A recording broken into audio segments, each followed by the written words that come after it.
முடியும். அப்போனா நம்ம தமிழ் அப்படிங்கிறத நம்ம 100க்கு 100 நம்ம எடுக்கிறதுக்கு முயற்சி பண்ணியிருக்கிறோம். ப்ளஸ் குவாலிட்டியில் 20க்கு 20, மேத்தமெட்டிக்ஸில் 25க்கு 25, யூனிட் 8 அப்படிங்கிறதுல 20க்கு 20. ஸோ நாளையோட இந்த ஃபைனல் புதன்கிழமை உங்களுக்கு மே 1ஆம் தேதி நினைக்கிறேன். ஸோ அன்றைக்கி வந்து உங்களுக்கு வந்து full model test OMR test, ஓஎம்ஆரில் ஃபுல் மாடல் டெஸ்ட் இருக்கும். ஸோ இன்றைக்கு உண்டான கரண்ட் அஃபேர்ஸ் அப்படிங்கிறது நம்ம பார்க்கலாம். என்ன சொல்லியிருக்காங்க அப்படிங்கிறத நம்ம ஞாபகம் வச்சுக்கலாம். இன்றைக்கு உண்டான கரண்ட் அஃபேர்ஸில் ஃபர்ஸ்ட் ஒன் அப்படின்னு சொல்லக்கூடியது காங்கிரஸினுடைய ஆபத்தான வாக்கு வங்கி அரசியல் அப்படிங்கிறது பிரதமர் மோடி குற்றம் சாட்டியிருக்கிறார். இது வந்து 2வது கட்ட தேர்தல் அப்படிங்கிறது இப்போ நடந்து முடிஞ்சு இல்லையா? ஸோ அந்த அடிப்படையில் இப்போ ரீசெண்டாக கர்நாடகா மாநிலம் அப்படின்னு சொல்லக்கூடியது, கர்நாடகா மாநிலத்தில் அவர் தேர்தல் பரப்புரையின் போது இதை சொல்லியிருக்கிறார். ஸோ ரொம்ப ரொம்ப முக்கியமானது. இதில் என்ன சார் நமக்கு தேவை, இவங்க என்ன அரசியல் விமர்சனம் பண்ணுறது அப்படிங்கிறதுலாம் நமக்கு தேவை கிடையாது. நமக்கு அங்கே இடம்பெற்றிருக்கக்கூடிய முக்கியமான தகவல்கள் அப்படிங்கிறத மாத்திரம் நம்ம சொல்லலாம். இப்போ நடக்கக்கூடிய எத்தனையாவது election? 18th election. So 18th அப்படிங்கிறது எலெக்ஷன் அப்படிங்கிறத ஞாபகம் வச்சோம். 18வது பாராளுமன்ற தேர்தல் லோக்சபா எலெக்ஷன் நடக்குது. ஸோ லோக்சபாவில் மொத்தம் எத்தனை சீட்டு? என்ன சொல்லுவாங்க? 543 சீட்டு இல்லைங்களா? மொத்தத்தில் சீட்டு 543 சீட் அப்படிங்கிறத ஞாபகம் வச்சுக்கணும். இந்த ஃபர்ஸ்ட் எலெக்ஷன் எப்போ நடந்துச்சு? 51, 52, 19, 51, 1952 அப்படிங்கிறத ஞாபகம் வச்சுக்கணும். இந்த ஃபர்ஸ்ட் எலெக்ஷன் அப்படிங்கிறதுல யார் வந்து பார்த்தீங்க அப்படின்னு சொன்னால் எந்த கட்சி ஆட்சி அமைச்சது? காங்கிரஸ். நல்லா பேசுங்க. காங்கிரஸ் கட்சி 1977 வரை, 1951 இருந்து 1977 வரை காங்கிரஸ் கட்சி தான் ஆட்சியில் இருந்துச்சு. அதுக்கப்புறம் தான் ஜனதா கட்சி வந்துச்சு. 1977க்கு பிறகு தான் என்ன கட்சி வந்துச்சு? ஜனதா கட்சி வந்துச்சு. அதே மாதிரி தமிழகம்னு எடுத்துக்கிட்டிங்கன்னா 1951 இருந்து சரியா 1967 வரை, 1967 வரை காங்கிரஸ் கட்சி தான் ஆட்சி ஆச்சு. அதுக்கப்புறம் தான் 67 அப்படிங்கிறத வந்து பார்த்தீங்கன்னா டிஎம்கே. ஸோ டிஎம்கே அப்படிங்கிறத ஆட்சியை பிடிச்சாங்க. இதுதான் நம்மளுடைய தேசிய வரலாறு, மாநில வரலாறு அப்படிங்கிறத ஞாபகம் வச்சுக்கோங்க. ஸோ ரொம்ப முக்கியமானது. ஸோ இன்றைக்கு உண்டான கரண்ட் அஃபேர்ஸ் அடுத்து எழுதி வச்சுங்க. செஸ் வீரர் குகேஷ் அப்படிங்கிறவருக்கு 75 லட்சம் ஊக்கத்தொகை அப்படிங்கிறது தமிழக அரசு வழங்கியிருக்கு. செஸ் வீரர் குகேஷ் அப்படிங்கிறவருக்கு 75 லட்சம் ரூபாய். ஸோ எங்க நடந்த போட்டியில ஒரு சாம்பியன் பட்டம் வென்றார்? கனடாவில் என்னது? கேண்டிடேட் செஸ் அப்படிங்கிறதுல. ஸோ கேண்டிடேட் செஸ் அப்படிங்கிறதுல அவர் வந்து ஸோ சாம்பியன் பட்டம் வென்ற நம்முடைய தமிழகத்தை சார்ந்த குகேஷ் அப்படிங்கிறவருக்கு தமிழக அரசு 75 லட்சம் ரூபாய் ஊக்கத்தொகை அப்படிங்கிறது கொடுத்துருக்குறாங்க. இது முக்கியமானது. அவரு நம்ம உலக அளவில் எத்தனை இடத்துல இருக்காரு? 6வது இடத்துல இருக்காரு. குகேஷ் உலக அளவில் 6வது இடத்துல இருக்காரு. இந்திய அளவில் முதலிடம் அப்படிங்கிறது இருக்கிறார். ஸோ ரொம்ப முக்கியமானது அப்படிங்கிறத ஞாபகம் வச்சுங்க. ஸோ அடுத்து எழுதி வச்சுங்க. என்ன சார் அப்படின்னா இன்னைக்கு உண்டான கரண்ட் அஃபேர்ஸ் அப்படிங்கிறத பார்ப்போம். ஸோ டெய்லி அப்டேட் ஆகக்கூடிய முக்கியமான விஷயங்களை ஃபுல் அண்ட் ஃபுல் அப்படிங்கிறத படிச்சுங்க. என்ன சார் அப்படின்னு சொல்லக்கூடிய ஒரு மெட்டீரியாலஜிக்கல் டிபார்ட்மெண்ட் அப்படிங்கிறத சொல்லியிருக்கிறாங்க. என்ன சார் அப்படின்னு சொன்னால் தமிழகத்தில் இன்று முதல் சுட்டரிக்கும் வெயில் அப்படின்னு சொல்லியிருக்காங்க. 4 நாட்களுக்கு 109 டிகிரி ஃபாரன்ஹீட் இருக்கும் அப்படின்னு சொல்லியிருக்காங்க.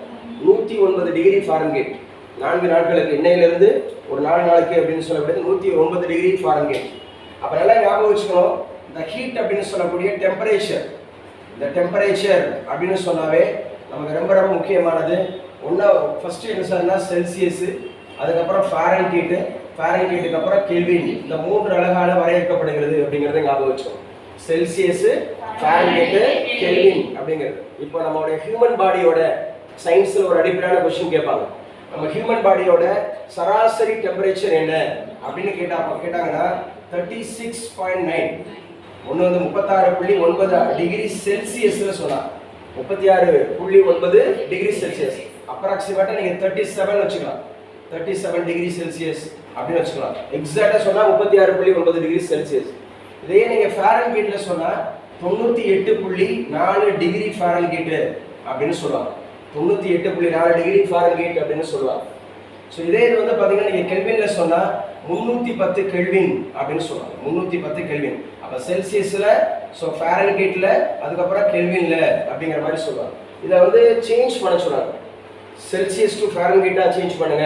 ஃபாரன்ஹீட் டு இது அதுக்கு ஒரு ஃபார்முலா சரியா? ஃபிசிக்ஸ் நடத்தும் போது, ஹீட்டுங்கிற பாடம் நடத்தும் போது அப்படிங்கிறத நம்ம பார்க்கலாம். ஹீட் அப்படின்னு சொன்னாவே கண்டிப்பா அது வந்து கெல்வின் அப்படிங்கிற அழகால குறிக்கப்படுகிறது. டெம்பரேச்சர் வெப்பநிலை, என்னங்க வெப்பநிலை, வெப்பநிலைனாவே எந்த அழகால அழகப்படுது, கெல்வின் அப்படிங்கறத ஞாபகம் வச்சுக்கோங்க. ஸோ கெல்வின்றது ஒரு சயின்டிஸ்ட், அதனால கேபிட்டல் லெட்டர்ல தான் எழுதும்.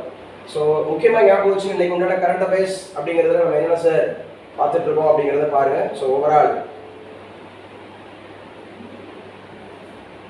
சரியா, அடுத்த நியூஸ் அப்படிங்கிறத பார்ப்போம். ஸோ இன்னைக்கு உண்டான கரண்ட் அஃபேர்ஸ்ல என்ன சொல்லியிருக்கிறாங்க எழுதி வச்சுங்க. 224 ஆண்டுகள் பழமையான கல்வெட்டு அப்படிங்கிறது நம்ம சிவகங்கையில கண்டுபிடிக்கப்பட்டிருக்கிறது. சிவகங்கையில 224 ஆண்டுகள் பழமையான கல்வெட்டு அப்படிங்கறத ஞாபகம் வச்சு. ஸோ டிஎன்பிசி படிக்கக்கூடியவர்களுக்கு கல்வெட்டு அப்படிங்கிறது வந்து யூனிட் 8ல முதல் பாடமாக கொடுக்கப்படுது.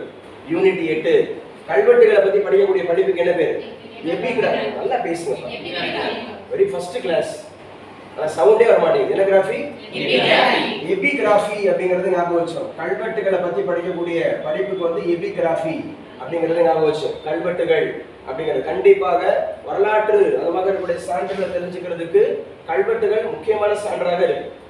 இந்த செப்பு பட்டயங்கள் சொல்லுவாங்க, கல்வெட்டுகள் சொல்லுவாங்க. அதே மாதிரி வந்து பாத்தீங்கன்னா குகை ஓவியங்கள் அப்படின்ற மாதிரி சொல்லுவாங்க. அதே மாதிரி இலக்கியங்கள் அப்படின்னு சொல்லுவாங்க. சரியா, அயல்நாட்டவருடைய குறிப்புகள் அப்படிலாம் சொல்லுவாங்க. இதெல்லாம் முக்கியமானது அப்படிங்கிறது இருக்கு. சரி, சிவகங்கையில 1800ஆம் ஆண்டு நிலதான கல்வெட்டு அப்படிங்கிறத சொல்லியிருக்கிறாங்க. ஸோ எங்க சார் கண்டுபிடிச்சிருக்கிறாங்க அப்படின்னு சொல்லி பார்த்தீங்கன்னு சொன்னா, ஸோ ரொம்ப ரொம்ப முக்கியமானது இந்த கல்வெட்டு 1800ஆவது ஆண்டை சேர்ந்தது அப்படின்னு சொல்லியிருக்காங்க. ஸோ ரொம்ப ரொம்ப முக்கியமானது பெரிய உடையாத்தேவர் முத்துவடுகநாதர், பெரிய உடையாத்தேவர் முத்துவடுகநாதர் இவங்க தான் சிவகங்கை ஆண்ட மன்னர்கள் அவங்களுடைய காலத்துல.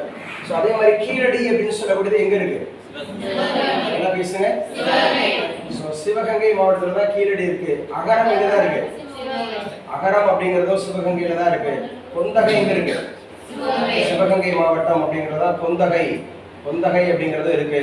அதே மாதிரி மணலூர் எங்கதான் இருக்கு, சிவகங்கை மணலூர். இது கண்டிப்பாக கேட்பாங்க. சரியா, இது கண்டிப்பாக கேட்பாங்க. சிவகங்கை மாவட்டத்துல எந்தெந்த ஊர்ல அகழ்வாராய்ச்சிகள் நடந்து கொண்டு இருக்கிறது, ஆர்கியாலஜிக்கல் அந்த எக்ஸாவேஷன் அப்படிங்கிறது நடக்கிறது வந்து சிவகங்கையை பொறுத்தவரை 4 ஊர். ஒன்னு கீழடி ஞாபகம் வச்சுக்கணும், 2 அகரம் ஞாபகம் வச்சுக்கணும், 3 கொந்தகை ஞாபகம் வச்சுக்கணும், 4 மணலூர் ஞாபகம் வச்சுக்கணும்.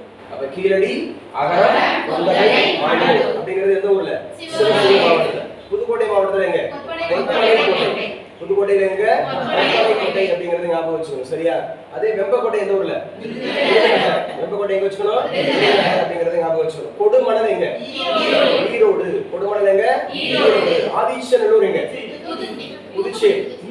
ஆதிச்சநல்லூர் எங்க, சரி சரி சார், தூத்துக்குடி. அரிக்கமேடு தான் புதுச்சேரி. ஆதிச்சநல்லூர் எங்க, தூத்துக்குடி அப்படிங்கறத ஞாபகம் வச்சுக்கணும். இது எல்லாமே முக்கியமானது அப்படிங்கறத ஞாபகம் வச்சுக்கணும். சரியா, ஸோ இன்னைக்கு உண்டான கரண்ட் அஃபேர்ஸ்ல ரொம்ப ரொம்ப முக்கியமானது அப்படிங்கறத ஞாபகம் வச்சுங்க. ஸோ பிஎஸ்என்எலுக்கு 5G சேவையை வழங்க வேண்டும், ஓய்வூதியர் மாவட்ட மாநாட்டில் வலியுறுத்தல் அப்படின்னு சொல்லியிருக்கிறாங்க. 5G பிஎஸ்என்எல் என்ன எக்ஸ்பென்ஷன், பாரத் சஞ்சார் நிகாம் லிமிடெட். நல்லா பேசுங்க, பாரத் சஞ்சார் நிகாம் லிமிடெட் அப்படின்னு சொல்லக்கூடியது ரொம்ப ரொம்ப முக்கியமானது. சரியா, அந்த பிஎஸ்என்எல் அப்படின்னு சொன்னாவே அதே இது வந்து பாத்தீங்கன்னா டெலிபோன் கம்யூனிகேஷன் ப்ரொவைடர், டிசிபின்னு சொல்லுவாங்க. டிசிபின்னு சொன்னாதான் பிஎஸ்என்எல். சரியா, இன்னொன்னு வந்து பாத்தீங்க அப்படின்னு சொன்னா ஐஎஸ்பின்னு ஒருத்தங்க இருக்காங்க, internet service provider. So internet service ப்ரொவைடர்னாவே பிஎஸ்என்எல் அப்படிங்கறத ஞாபகம் வச்சோம். பிஎஸ்என்எல் அப்படின்னு சொன்னாவே விதேஷ் சஞ்சார் நிகாம் லிமிடெட், விதேஷ் சஞ்சார் நிகாம் லிமிடெட், அதான் வந்து பிஎஸ்என்எல். பிஎஸ்என்எல் அப்படின்னு சொன்னாவே விதேஷ் சஞ்சார் நிகாம் லிமிடெட் அப்படின்னு சொல்லக்கூடியது. ஸோ இதுவும் ரொம்ப ரொம்ப முக்கியமானது அப்படிங்கறத ஞாபகம் வச்சுங்க. ஸோ இன்னைக்கு உண்டான கரண்ட் அஃபேர்ஸ்ல எதெல்லாம் முக்கியமானது அப்படின்னு +2 திருத்தக்கூடிய நாட்கள் முடிஞ்சிருச்சு அப்படின்னு சொல்றாங்க. ஸோ ரிசல்ட்ஸ் அப்படிங்கிறது வந்து வெரி ஃபர்ஸ்ட் அந்த மாதிரி வந்துடும். எழுதி வச்சுங்க, அடுத்த எழுதி வச்சுங்க. பார்க்கக்கூடியது முக்கியமான நியூஸ். உயர்நீதிமன்ற தலைமை நீதிபதி, சென்னையோட உயர்நீதிமன்ற தலைமை நீதிபதி அப்படிங்கிறது சஞ்சய் வி கங்கா பூர்வாலா. சஞ்சய் வி கங்கா பூர்வாலா, கங்கா பூர்வாலா அப்படிங்கிறவரை ஞாபகம் வச்சு, கங்கா பூர்வாலா. ரொம்ப ரொம்ப முக்கியமானவர் கங்கா பூர்வாலா அப்படிங்கிறது முக்கியமானவர். ஸோ சென்னை உயர்நீதிமன்றத்தினுடைய தலைமை நீதிபதி கங்கா பூர்வாலா அப்படிங்கிறது ஞாபகம் வச்சுங்க, இது முக்கியமானது. சென்னை உயர்நீதிமன்றத்தை படி படிக்கலாம். சென்னை உயர்நீதிமன்றம் 1862 உருவான வருஷம் எந்த வருஷம், 1862 அப்படிங்கிறது ஞாபகம் வச்சோம். உயர் நீதிமன்ற சட்டம் அப்படின்னு கேட்டாலே 1861. உயர் நீதிமன்ற சட்டம் இப்ப 1861. ஆர்கியாலஜிக்கல் சர்வே இந்தியா இப்ப 1863. அதே மாதிரி முதல்ல இன்கம் டாக்ஸ் அப்படிங்கிறது பிரிட்டிஷ் அரசாங்கம் கொடுத்தது இப்ப 1861. இதெல்லாம் முக்கியமானது. 1861 அப்படிங்கிறது முக்கியமானது. உயர்நீதிமன்றம் அப்படின்னு உருவானது 1862 அப்படிங்கிறது ஞாபகம் வச்சுக்கணும். உயர்நீதிமன்ற நீதிபதிகள் தலைமை நீதிபதிகளை யாரு தேர்ந்தெடுப்பா? President of India. யார் தேர்ந்தெடுப்பா? பிரசிடென்ட் ஆஃப் இந்தியா அப்படிங்கிறவர் தான் தேர்ந்தெடுப்பாரு அப்படிங்கறத ஞாபகம் வச்சுக்கணும். பிரசிடென்ட் ஆஃப் இந்தியா தான் தேர்ந்தெடுப்பாரு. ஸோ உயர்நீதிமன்ற நீதிபதிகளுடைய ரொம்ப ரொம்ப முக்கியமானது என்ன சார் அப்படின்னு சொன்னா, உயர்நீதிமன்ற நீதிபதிகள் அப்படின்னு சொன்னா இத்தனை பேர் தான் இருக்கணும் அப்படிங்கிற மாதிரி இந்திய அரசியல் புத்தகத்துல இடம்பெறல. உயர்நீதிமன்ற நீதிபதிகள் இவ்வளவு பேர் தான் இருக்கணும்னு சொல்லிட்டு இடம்பெறல அப்படிங்கறத ஞாபகம் வச்சுக்கணும். சரியா? அப்ப உயர்நீதிமன்றம் அப்படிங்கிறது சென்னை உயர்நீதிமன்றம் அப்படிங்கிறது யார் யாருக்கெல்லாம் சொந்தமானது? தமிழ்நாடுக்கும் புதுச்சேரி. நல்லா பேசுங்க. தமிழ்நாடுக்கும் புதுச்சேரிக்கும். சென்னை உயர்நீதிமன்ற கிளை எங்க வந்துள்ளது? மதுரை. மதுரையில் எந்த ஆண்டு முதல்? 2004. 2004 சுனாமி ஏற்பட்டது. 2004. நோட்டா முதல் அறிமுகப்படுத்தினது 2004. 14. எலக்ட்ரானிக் ஓட்டிங் மிஷின் எந்த வருஷம்? 2004. ஞாபகம் வச்சுங்க. கங்கா பூர்வாலா சென்னை உயர்நீதிமன்றத்தினுடைய தலைமை நீதிபதி அப்படிங்கறத ஞாபகம் வச்சுங்க. சென்னை உயர்நீதிமன்ற நீதிபதி யாரு சார் அப்படிங்கறத ஞாபகம் வச்சுங்க. ரொம்ப முக்கியமானது அப்படிங்கறத பார்க்கலாம். சரியா? அடுத்த நியூஸ் பார்க்கலாம். நம்முடைய ஆளுநர், தமிழகத்தினுடைய ஆளுநர் யாரு? ஆர்.என். ரவி. ஆர்.என். ரவி எத்தனையாவது? 15வது. பல முறை சொன்னாலும் அப்படியே முடிச்சுட்டே இருக்கிறீங்க. ஆளுநர் எத்தனையாவது ஆளுநர்? 15வது ஆளுநர். ஆளுநரை நியமிக்கிறது யாரு? President of India. ஆளுநருடைய பதவி காலம் என்ன? 5 வருஷம். ஆளுநர் அப்படின்னு சொன்னாவே ஆர்டிகல் என்ன? 152 62. ஆளுநர் சொன்னாவே 152 62. 152 இருந்து 62 வரைக்கும் ஞாபகம் வச்சுக்கணும். ஆளுநர் சொந்த மாநிலத்தோட இருக்கலாமா? இந்திய குடிமகனாக இருக்கணுமா? இருக்கணும். 35 வயசு பூர்த்தியா இருக்கணுமா? பூர்த்தியா இருக்கணும் அப்படின்னு சொல்லி தேர்தல் நடத்துறாங்களா? தேர்தல் நடத்தல. சரியா? குடியரசுத் தலைவர் நியமிக்கப்பட எத்தனை வருஷத்துக்கு? 5 வருஷத்துக்கு. அல்லது குடியரசுத் தலைவர் விரும்பும் வரை 5 வருஷத்துக்கு அல்லது குடியரசுத் தலைவர் அப்படிங்கிறது. எத்தனாவது ஆளுநர் தமிழகத்தோட? 15வது ஆளுநர் அப்படிங்கறது ஞாபகம் வச்சுக்கணும். முதல்ல சென்னை மாகாணம் உருவாக்கப்பட்ட போது ஆளுநரா இருந்தவர் யாருன்னு கேட்பாங்க. சென்னை மாகாணம் பிரசிடென்சி ஆஃப் மெட்ராஸ் அது உருவான போது யாரு ஆளுநராக இருந்தாருன்னா சார்ஜ் மெக்கார்டினி. யாருங்க? சார்ஜ் மெக்கார்டினி. அவர் தான் பாத்தீங்கன்னா தமிழகத்தினுடைய முதல் ஆளுநர், அதாவது பிரசிடென்சில. சரி, புதிய மாநிலம் 1951 52 தேர்தல் 51 52 தேர்தல் நடந்த போது முதல் ஆளுநராக இருந்தவர் யாருன்னு கேட்டா டி பிரகாசம். டி பிரகாசம் அப்படிங்கிறவர் இருந்தாரு. இவர் தான் ஆந்திர கேசரி அப்படிங்கிறவரை ஞாபகம் வச்சோம். இவர் தான் 1953 அப்படின்றது முதல்ல மொழி வாரியாக மாநிலம் பிரிக்கப்பட்ட போது ஆந்திராவினுடைய முதலமைச்சர் யாருதான்? டி பிரகாசம். ஆந்திராவோட முதலமைச்சர் யாரு? டி பிரகாசம் அப்படிங்கறது ஞாபகம் வச்சுக்கணும். இது எல்லாமே முக்கியமானது. இன்னைக்கு முன்னால கரண்ட் அஃபேர்ஸ்ல ரொம்ப முக்கியமானது அப்படிங்கறது ஞாபகம் வச்சுக்கணும். சரியா? தமிழகத்துக்கு நிதியும் இருக்கிறது, நீதியும் இருக்கிறது. நேற்று சொல்லியிருந்தாங்க நிதியும் இல்லை நீதியும் இல்லை அப்படின்னு சொல்லியிருந்தாங்க. அதனால தமிழகத்துக்கு நிதியும் இருக்கிறது, நீதியும் இருக்கிறது அப்படின்னு சொல்லியிருக்கிறாங்க. தமிழிசை சௌந்தரராஜன் அப்படின்றவங்க எந்த தொகுதி வேட்பாளர்? தென் சென்னை. நல்லா சொல்லுங்க.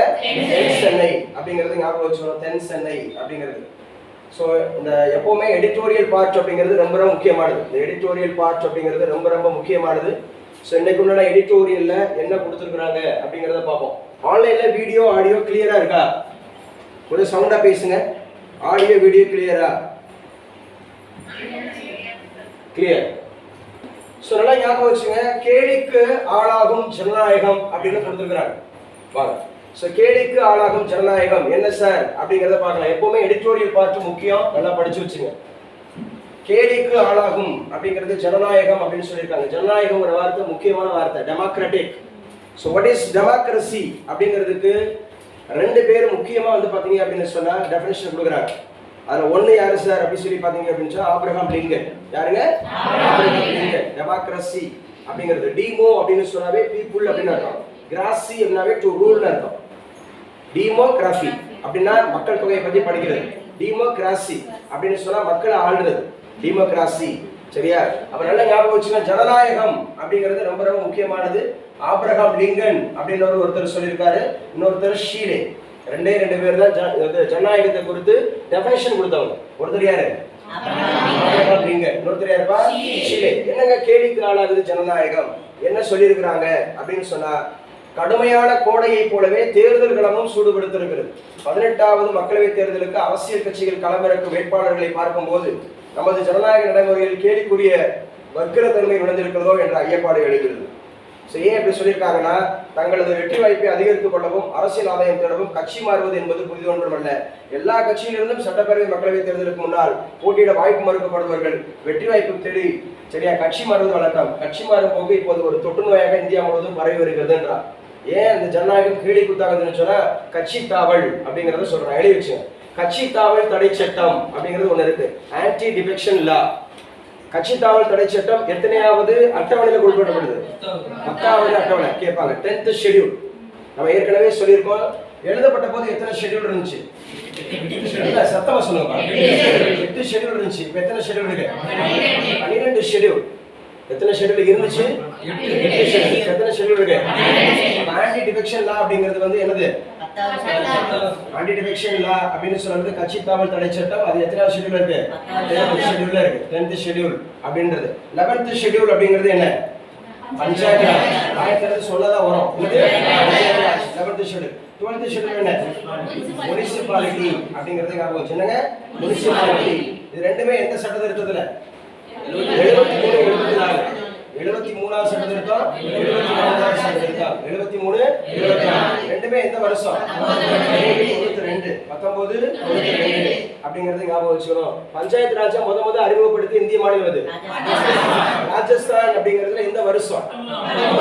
69 அக்டோபர் 2,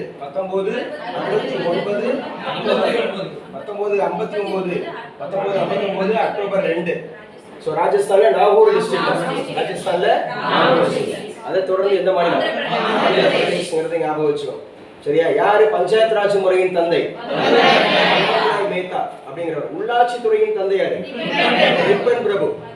சரியா? பல்வந்தராய் மேத்தா எதோட தந்தை? பஞ்சாயத்து ராஜ் முறையின் தந்தை பல்வந்தராய் மேத்தா.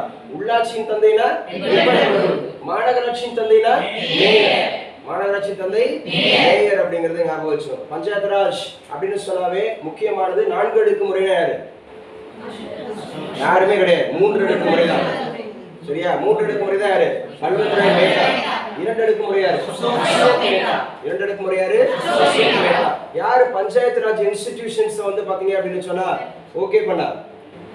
ஜிவிகே ராவ். யாருங்க? ஜிவிகே ராவ். எந்த கமிட்டி 132 ரெக்கமெண்டேஷன் பரிந்துரை பண்ணுச்சு? எந்த மேத்தா? எல்எம் சிம்பி கமிட்டி எந்த வருஷம்? 85, 1985. சாரி 86. எல்எம் சிம்பி 1986. டங்கனு காட்கிலும் 1988. சரி, நேஷனல் அப்படிங்கிறது பஞ்சாயத்து டே எப்ப? ஏப்ரல் 26. தமிழகத்தினுடைய உள்ளாட்சிகள் தினம் எப்ப? நவம்பர் 1.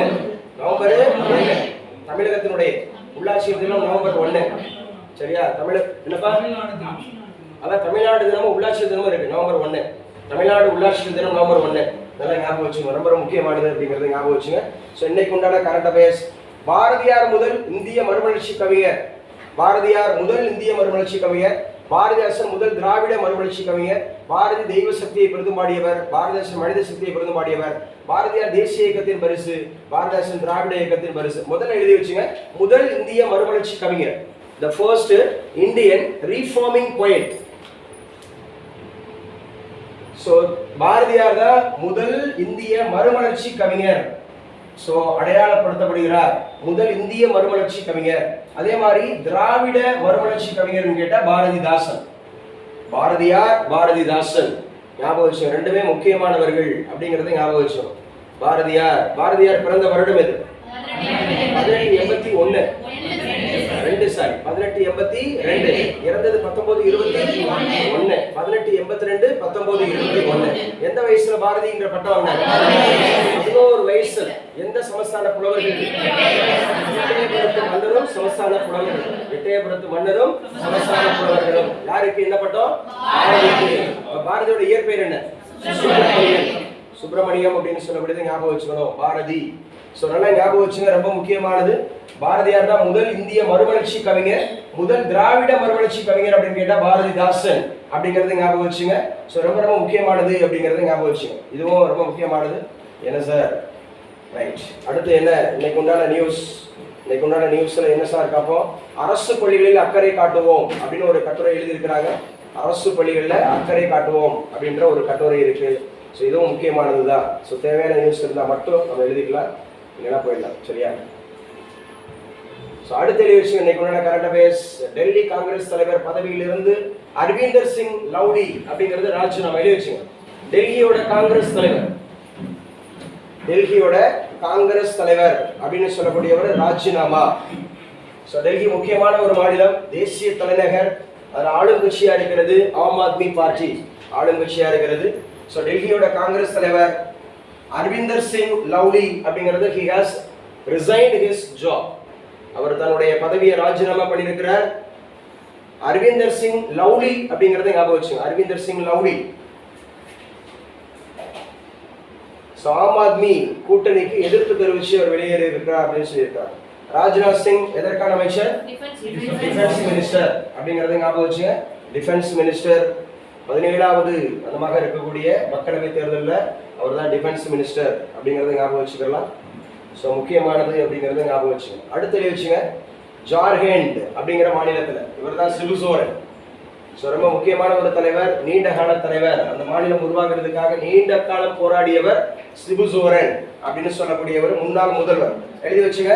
ஜார்க்கண்டோட இடைத்தேர்தலில் ஸோ தனது மாமனாரும் மாநிலத்தின் முன்னாள் முதல்வரோட சிபு சோரன், ரூபி சோரன் தம்பதியிடம் ஆசி பெற்ற கல்பனா சோரன், கல்பனாவின் கணவரான முன்னாள் முதல்வர் இவர்தான் ஹேமந்த் சோரனுடைய மனைவி. எழுதி வச்சுங்க. ஹேமந்த் சோரன் அப்படின்னு சொல்லக்கூடிய முன்னாள் முதல்வர். ஸோ ஃபர்ஸ்ட் சிபு சோரனுக்கு அப்புறம் ஹேமந்த் சோரன், இப்போ இருக்கிறது சம்பை சோரன் அப்படிங்கிறது ஞாபகம் வச்சு. சம்பை சோரன் ஸோ ரொம்ப ரொம்ப முக்கியமானவங்க. ஸோ இவங்க வந்து அந்த இடைத்தேர்தல் அப்படிங்கிறதுல அவங்க போட்டியிடுறாங்க. இடைத்தேர்தல் யாருடைய தொகுதி அப்படின்னு சொன்னா அவர் இன்னும் ஜெயிச்ச தொகுதி, என்ன ஜெயிலில் இருக்கிறார் இல்லையா, அதனால இடைத்தேர்தலோட பதவியில இருந்து ராஜினாமா பண்ணிட்டாரு. யாரு? ஹேமந்த் சோரன். அந்த தொகுதியில் யார் நிற்கிறா? ரூபி சோரன். சரியா, கல்பனா சோரன் அப்படிங்கிறது ஞாபகம் வச்சுங்க. கல்பனா சோரன் அப்படிங்கிறது. அப்ப ஜார்க்கண்ட் அப்படிங்கிறது எத்தனையாவது மாநிலம்? 28வது மாநிலம். நல்லா சொல்லுங்க. 28th ஸ்டேட் அப்படிங்கிறது ஞாபகம் வச்சுக்கணும். 28th state. ஸோ 28th ஸ்டேட்டா உருவாச்சு. நவம்பர் அப்படின்னு சொல்லக்கூடியது 15, நவம்பர் 15 2000. நவம்பர் 15 2000 தான் இது உருவாச்சு. ஸோ நவம்பர் 15 2000 எந்த மாநிலத்திலிருந்து பிரிஞ்சு? பீகார்ல. எங்க இருந்து பிரிஞ்சு? பீகார்ல இருந்து பிரிஞ்சு அப்படிங்கறது ஞாபகம் வச்சு. பீகார்ல இருந்து பிரிஞ்சு 2000 மட்டும் எத்தனை மாநிலங்கள் உருவாச்சு? 3 மாநிலங்கள். 2000 மட்டும் 3 மாநிலங்கள். நவம்பர் 1, அதுக்கப்புறம் நவம்பர் 8, அதுக்கப்புறம் நவம்பர் 15. 9. நவம்பர் 9, நவம்பர் 15 அப்படிங்கறது ஞாபகம் வச்சுங்க. ஸோ இது ரொம்ப முக்கியமானது. நாகாலாந்தோட கேபிட்டல் சிட்டி என்ன? கோஹிமா. என்ன சொல்லுங்க? நாகாலாந்தில் 3வது நாளாக கடையெடுப்பு. பொருட்கள் வாங்க அஸ்ஸாம் செல்லும் மக்கள் பக்கத்தில் இருக்கக்கூடிய அஸ்ஸாமுக்கு போறாங்க. ஸோ நாகாலாந்து அப்படிங்கிறது ஞாபகம் வச்சுங்க. 3வது நாளாக கடையெடுப்பு அப்படின்னு சொல்லியிருக்கிறாங்க. நாகாலாந்து அப்படிங்கிறது வந்து ரொம்ப முக்கியமான மாநிலம். நாகாலாந்தோட கேபிட்டல் சிட்டி இது நாகாலாந்து தான். இந்தியாவிலேயே ஆங்கிலத்தை தாய்மொழியாக கொண்ட மாநிலம். ஆங்கிலம் அப்படிங்கறத தாய்மொழியாக கொண்ட மாநிலம், ஆங்கிலம் அதிகமாக பேசக்கூடிய இந்திய மாநிலம் அப்படின்னு கேட்டாவே நாகாலாந்து எடுத்துரும். நாகாலாந்தோட கேபிட்டல் சிட்டி எது? கோஹிமா. நாகா அப்படிங்கிற இனம் அதிகமாக வாழக்கூடியவங்க, ஷெட்யூல் ட்ரைப் அதிகமாக வாழக்கூடியவங்க. ஸோ இதுவும் ரொம்ப முக்கியமானது. இன்னைக்கு உண்டான கரண்ட் அஃபேர்ஸ் அப்படிங்கறது ஞாபகம் வச்சுங்க. சந்திரபாபு நாயுடு ஒரு முன்னாள் முதலமைச்சர். சந்திரபாபு நாயுடு அப்படிங்கிறவர் ஆந்திராவோட முன்னாள் முதலமைச்சர், தெலுங்கு தேசம் பார்ட்டி. அவரு உங்களுக்கு தெரியும். இப்ப இருக்கக்கூடியவர் ஜெகன்மோகன் ரெட்டி, ஒய்எஸ்ஆர் காங்கிரஸ், தற்போதைய முதல்வர் அப்படிங்கறத ஞாபகம் வச்சுங்க. இடஒதுக்கீடுக்கு எப்போதும் ஆதரவு. ஆர்எஸ்எஸ் தலைவர் எழுதி வச்சுங்க. ஆர்எஸ்எஸ் தலைவர் மோகன் பகவத். ஆர்எஸ்எஸ் தலைவர் யாரு? மோகன் பகவத். ஆர்எஸ்எஸ் அப்படின்னு சொல்லக்கூடியது உருவானது எந்த வருஷம் அப்படின்னு கேட்பாங்க. 1925. 1925 ஆர்எஸ்எஸ் உருவானது 1925. அதே 1925 உருவான இன்னொன்று என்னது? Self respect movement. Self respect movement அப்படிங்கிற சுயமரியாதை கட்சி அப்படிங்கிறத பெரியார் தொடங்குகிறார். சுயமரியாதை கட்சிங்கிறத பெரியார் தொடங்குகிறார் 1925. ஆர்எஸ்எஸ் உருவானது ராஷ்டிரிய ஸ்வயம் சேவர். அதுக்கு பேர் என்ன? ராஷ்டிரிய ஸ்வயம் சேவர் 1925. அப்ப தற்போதைய தலைவர் யாரு? மோகன் பகவத். யாருங்க? மோகன் பகவத் அப்படிங்கறது ஞாபகம் வச்சுங்க. மோகன் பகவத் அப்படிங்கறது ஞாபகம் வச்சுங்க. ஸோ வேற என்ன சார் இன்னைக்கு உண்டான நியூஸ் 29 அப்படிங்கிறது ஏப்ரல் 29 என்ன முக்கியமான நியூஸ் அப்படிங்கிறது பார்ப்போம். எழுதி வச்சுங்க மணிப்பூர். ஸோ மணிப்பூர்ல துப்பாக்கி சூடு ஒன்ஸ் அகைன் தொடர்ந்து இருந்துட்டு இருக்கு. மணிப்பூர் அப்படின்னு சொல்லக்கூடியது மணிப்பூரோட கேபிட்டல் சிட்டி எது? இம்பால். மணிப்பூரோட கேபிட்டல் சிட்டி எது? இம்பால். மணிப்பூரோட சிஎம் யாரு? பிரேம் சிங். என்னங்க? பிரேம் சிங் அப்படிங்கிறது ஞாபகம் வச்சுக்கணும். மணிப்பூரோட சிஎம் யாரு? பிரேம் சிங். மணிப்பூரோட கவர்னர் யாரு? அனுஷியா உதய் அப்படிங்கிறது ஞாபகம் வச்சுக்கணும். ஸோ மணிப்பூர் அப்படின்னு சொல்லக்கூடியதுல எத்தனை டிஸ்ட்ரிக்ட் இருக்கு? 16 டிஸ்ட்ரிக்ட் இருக்கு. 16. எத்தனை லோக்சபா சீட்டு? லோக்சபா சீட்டு 2. ராஜ்யசபா சீட்டு எத்தனை? ராஜ்யசபா சீட்டு 1. எத்தனை இனங்களுக்கு இடையே பிரச்சனை? 2 இனங்களுக்கு இடையே பிரச்சனை இருக்குது. ஒன்னு யாரு? மைத்தேயி, இன்னொன்னு யாரு? குகி அப்படிங்கிறது ஞாபகம் வச்சுங்க. மைத்தேயி அப்படிங்கிறவங்க ஓபிசி, குகி அப்படின்னு சொல்லக்கூடிய ஷெட்யூல்ட் ட்ரைப். ஸோ எங்களுக்கும் ஷெட்யூல்ட் ட்ரைப் கொடுக்கணும்னு சொல்லிட்டு மைத்தேயி போராடினதன் விளைவாக மிகப்பெரிய ஒரு சண்டை வெடிச்சது. அநேகர் இன்ன வரைக்கும் அது மணிப்பூர் அப்படிங்கிறது கலவர பூமியா தான் இருந்துட்டு இருக்கு. மணிப்பூரோட இரும்பு பெண்மணி யார்? ஐரோம் சர்மிளா. ஐரோம் சர்மிளா. இந்தியாவினுடைய இரும்பு பெண்மணி யாரு? இந்தியாவோட இரும்பு பெண்மணினா யாரு சொல்லுவீங்க? சரோஜினி நாயுடு, இந்திரா காந்தி. யாருங்க? இந்திரா காந்தி அப்படின்னு சொல்லுவாங்க. சரியா? வேர்ல்டோடது உலகின் இரும்பு பெண்மணி யார்? Margaret Thatcher. யாருங்க? Margaret Thatcher. எழுதுங்க, தெரியல அடுத்த ஒரு வாரம் கழிச்சு கேட்டா முடிக்க கூடாது. அவங்க தான் இங்கிலாந்தினுடைய முதல் பெண் பிரதமர். இங்கிலாந்தினுடைய முதல் பெண் பிரதமர் கேட்பாங்க மார்கரெட் தாட்சர். சரியா? மார்கரெட் தாட்சர் அப்படிங்கிறவங்க தான் உலகின் இரும்பு பெண்மணி. அதே மாதிரி உலகின் இரும்பு மனிதர் அப்படின்னு கேட்டா Bismarck. Diamond of the world அப்படின்னு கேட்டா பிஸ்மார்க். நம்ம ஊர்ல கேட்டா சர்தார் வல்லபாய் படேல். இந்தியாவோட இரும்பு மனிதர் அப்படின்னு கேட்டா சர்தார் வல்லபாய் படேல். இந்த ஸ்டாட்டிக்கா கேட்கறது கண்டிப்பா கேட்டுருவாங்க. ஸ்டாட்டிக்கா கேட்கறது கண்டிப்பா கேட்டுருவாங்க. நடைபெறக்கூடிய இப்ப அசிஸ்டன்ட் ப்ரொஃபசர் கல்லூரி பேராசிரியர் தேர்வுக்கு தமிழ்ல இருந்து 25 கேள்வி கேட்போம்னு சொல்லியிருக்காங்க. ஜிகேல இருந்து 25 கேள்வி கேட்போம்னு சொல்லியிருக்காங்க. கரண்ட் அஃபேர்ஸ் ரிலேட்டட்னு சொல்லிட்டாங்க. அப்ப கரண்ட் அஃபேர்ஸ் ரிலேட்டடா வரும்போது இந்த மாதிரி விஷயங்களுக்கு அதிகமா கவனம் செலுத்திக்கணும். அடுத்து பார்க்கலாம். இன்னைக்கு உண்டான கரண்ட் அஃபேர்ஸ்ல மத்தியில் பலவீனமான அரசு அமைய மம்தா விருப்பம். ஜேபி நட்டா. எழுதி வச்சுங்க. ஜேபி நட்டா அப்படிங்கிறவரு அகில இந்திய பாரதிய ஜனதா கட்சியினுடைய தேசிய தலைவர். தேசிய தலைவர் ஜேபி நட்டா. காங்கிரஸுக்கு யாரு? மல்லிகார்ஜுனா கார்கே. அப்ப ஜேபி நட்டா அப்படிங்கறது ஞாபகம் வச்சுங்க. காங்கிரஸும் கம்யூனிஸ்டும் பாஜகவுக்கு உதவுகிறது மம்தா பானர்ஜி குற்றச்சாட்டு சொல்லியிருக்கிறாங்க. ரெண்டு பேருமே உதவுறாங்க அப்படின்னு சொல்லக்கூடியது. சரியா? மகாதேவ் செயலி மோசடி வழக்கு ஹிந்தி நடிகர் ஜாகிர் கான் கைது. பாகிஸ்தான் மீன்பிடி படகில் கடத்திய 600 கோடி போதைப் பொருள் குஜராத்தில் வச்சு கைது பண்ணியிருக்கிறாங்க. குஜராத்தில் போதைப் பொருள் அப்படிங்கிறது கடத்தல் கும்பல் கைது செய்யப்பட்டிருக்கிறாங்க அப்படிங்கிறது ஞாபகம் வச்சு. சென்னைக்கு உண்டான கரண்ட் அஃபேர்ஸ் அப்படின்னு சொல்லக்கூடியதுல விளையாட்டுல எதுவும் இருக்கா? எழுதி வச்சுங்க. Rafael Nadal. Rafael Nadal Spain நாட்டை சார்ந்தவர். ரஃபேல் நடால் அப்படின்னு சொல்லக்கூடியவர் உங்களுக்கு தெரியும். விளையாட்டு கம்பல்சரி இடம்பெறும். ரஃபேல் நடால் அப்படின்னு சொல்லக்கூடியது மேட்ரிட் ஓபன் டென்னிஸ் போட்டியில. மேட்ரிட் எங்க இருக்குன்னு சொல்லி பார்த்தோம். ஸ்பெயின்ல தான். மேட்ரிட் எந்த நகரம்? ஸ்பெயின். தலைநகரே ஸ்பெயினோட தலைநகரே இதுதான் மேட்ரிட். மேட்ரிட் ஞாபகம் வச்சுக்கணும். மேட்ரிட் ஓபன் டென்னிஸ் போட்டியில நட்சத்திர வீரர் ரஃபேல் நடால் 3வது செட்டுக்கு முன்னேறினார் அப்படின்னு சொல்றாங்க. 3வது செட். உலகின் நம்பர் 1 வீரர் யாரு செஸ்ல? ஜோகோவிச். என்னங்க? ஜோகோவிச். செஸ்ஸா? நான் டென்னிஸ் செஸ்ன்னு சொல்றேனா? டென்னிஸ்ல யார் நம்பர் 1? ஜோகோவிச். நோவாக் ஜோகோவிச் எந்த நாட்டை சார்ந்தவர்? செர்பியா. நல்லா பேசுங்க. செர்பியா அப்படிங்கறத ஞாபகம் வச்சுங்க. ரொம்ப முக்கியமானது. எத்தனையாவது அந்த மாதிரி ஒலிம்பிக் கேம்ஸ் நடக்குது? 33 எங்க நடக்குது? பாரிஸ். 33 எங்க நடக்குது? பாரிஸ்னு சொல்லக்கூடாது, பிரான்ஸ்னு சொல்லணும். பிரான்ஸ்ல பாரிஸ். பிரான்ஸ்னா சொல்லணும். நாடை சொல்லிட்டு தான் அதுக்கப்புறம் இடத்த சொல்லணும். சரியா? 34 எங்க நடக்க இருக்கு? யுஎஸ்ஏ. யுஎஸ்ஏல எங்க? யுஎஸ்ல லாஸ் ஏஞ்சல்ஸ். யுஎஸ்ல லாஸ் ஏஞ்சல்ஸ் அப்படிங்கற நடக்க இருக்கு. 35 எங்க? ஆஸ்திரேலியால எங்க? பிரிஸ்பேன். ஆஸ்திரேலியால பிரிஸ்பேன் அப்படிங்கற பிளேஸ். 36 யார் நடத்த திட்டம்? இந்தியா நடத்த திட்டம் அப்படிங்கறத சொல்லியிருக்காங்க. சோ ஆர்ச்சரி அப்படிங்கிறதுல முக்கியமானது உலக கோப்பை வில்வித்தை அப்படிங்கிறது எங்க நடந்துச்சு? சீனால நடந்துச்சு அப்படிங்கறது ஞாபகம் வச்சுக்கணும். ஸோ இந்திய அணிக்கு வரலாற்று தங்கம் அப்படின்னு சொல்லியிருக்காங்க. ஸோ இந்திய அணிக்கு வரலாற்று தங்கம் அப்படின்னு சொல்லியிருக்கிறாங்க. இறுதிச் சுற்றில் தீரஜ் பொம்மதேவரா, அதே மாதிரி தருண்தீப் ராய், பிரவீன் ஜாதவ் ஆகியோர் அடங்கிய கூட்டணி 5-1 என கணக்கில் சரியா வெற்றி பெற்றது அப்படின்னு சொல்லியிருக்கிறாங்க. ஒலிம்பிக் வாய்ப்பு இருக்கு ஆர்ச்சரி அப்படிங்கிறது. யாரு சார் எழுதி வச்சுங்க. Tarundeep archery, international archery game அப்படின்றத ஞாபகம் வச்சுங்க. வில் வித்தை. அதுல தருண்தீப் முக்கியமான ஒரு நபர். தருண்தீப் அப்படிங்கிறவர் எந்த விளையாட்டோடு தொடர்புடையதுன்னு கேட்பாங்க. தருண்தீப், தீரஜ், பிரவீன், தீபிகா. ஸோ எல்லாருமே வந்து பார்த்தீங்க அப்படின்னு சொன்னா ஸோ எந்த விளையாட்டோடு தொடர்புடையவங்க அப்படின்னு பார்த்தா சரியா இதுல இந்திய ஆடவர் அணிக்கு இந்த ஞாபகம் வச்சுங்க. ரொம்ப முக்கியமான நபர்கள் அப்படிங்கிறது ஞாபகம் வச்சு.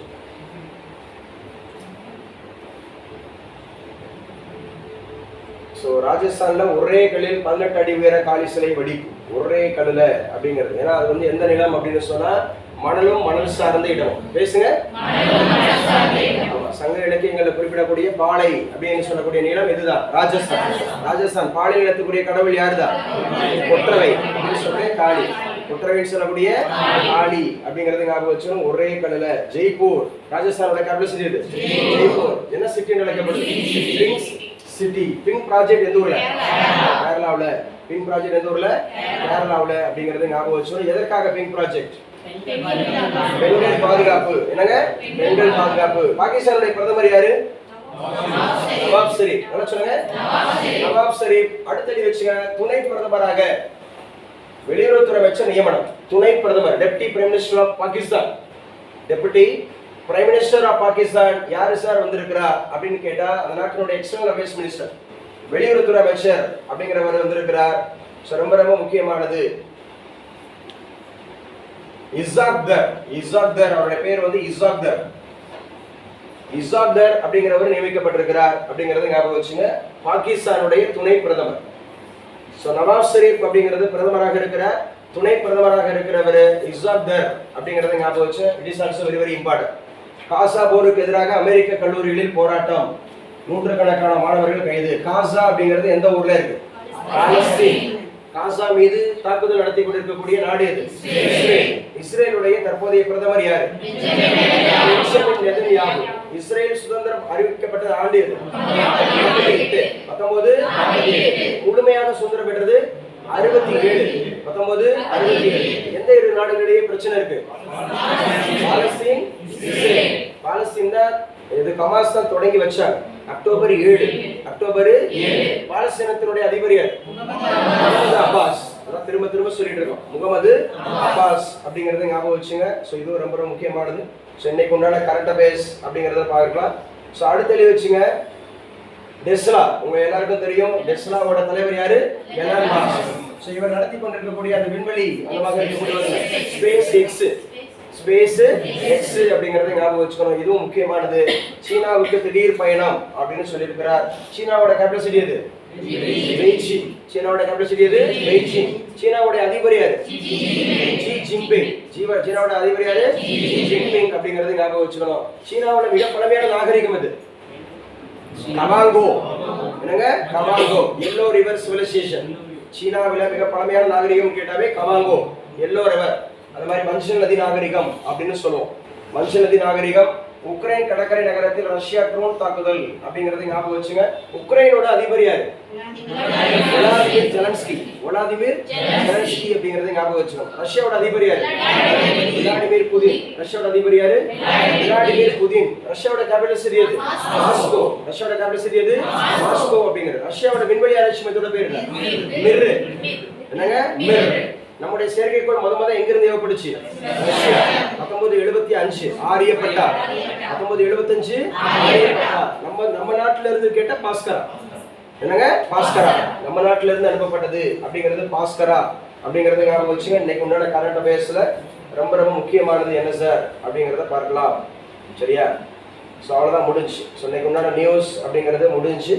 கரண்ட் அஃபேர்ஸ் அப்படிங்கறத ஞாபகம் வச்சுங்க. இன்னைக்கு உண்டானதுல முடிஞ்சு. ஸோ ரொம்ப ரொம்ப முக்கியமானது அப்படிங்கிறத ஞாபகம் வச்சுங்க. சரியா நம்ம வந்து 9:10க்கு ஆரம்பிச்சேன். 40 நிமிஷம் ஆயிருக்கு. 9:50. ஸோ